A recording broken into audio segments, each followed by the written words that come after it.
ये कविता उन लड़कों के लिए जो बहुत कम उम्र में भी बहुत कुछ खो देते हैं।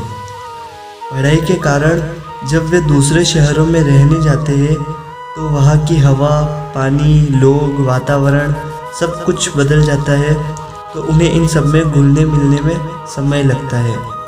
और इस समय में जो वे महसूस करते हैं वो आज ये मेरी कविता आपको अनुभव दिलाएगी। छोटी सी उम्र में वो अपने माँ बाप, भाई बहन, रिश्ते, परिवार सब कुछ छोड़कर बहुत दूर चले जाते हैं। बहुत सारी जिम्मेदारियाँ उनके कंधों पर आ जाती है और इन सबको साथ लेकर वे गुट गुट कर जीते हैं।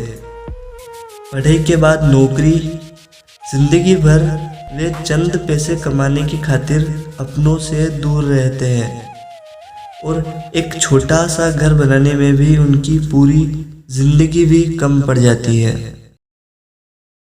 लड़के भी पराये होते हैं, पढ़ने या पैसा कमाने की खातिर जो अपना सारा सुकून खोते हैं। लड़कियां ही नहीं साहब, लड़के भी पराये होते हैं, लड़के भी पराये होते हैं। माना बेटियां विदा होती हैं तो एक घर से दूसरे घर में ही जाती है, लेकिन बेटे भी खूब घुट घुट कर रोते हैं जब उन्हें घर की याद आती है। जो कभी किसी को अपने कमरे में नहीं आने देते थे वो आज एक ही कमरे में 3-4 लोगों के बीच सोते हैं।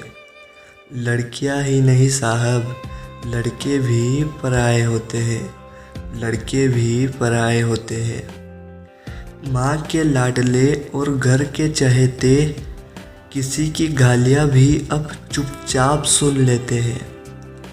जिम्मेदारियों का झोला सर पर उठाकर प्यार को ये अपने ख्वाबों में बुन लेते हैं। मैं यहाँ ठीक हूँ माँ कहकर ये कोने में अकेले बैठकर रोते हैं। लड़कियां ही नहीं साहब, लड़के भी पराये होते हैं, लड़के भी पराये होते हैं। माँ के हाथ का लजीज खाना जो बड़े स्वाद से खाते थे, अब स्वाद का कोई ठिकाना नहीं। जली हुई रोटियां भी ये चुपचाप चबाते हैं। जिसने कभी एक थाली उठाकर नहीं रखी अब अपने कपड़े और बर्तन भी खुद धोते हैं। लड़कियां ही नहीं साहब, लड़के भी पराये होते हैं, लड़के भी पराये होते हैं। नई बाइक की जिद करने वाले सारा ऐशो आराम भूल जाते हैं। कोहिनूर के कभी हीरे थे जो वो आज मिट्टी में घुल जाते हैं। टीवी चलाकर पलंग पर सोए बिना जिन्हें नींद नहीं आती थी वो आज ज़मीन पर बिन चटाई के सोते हैं।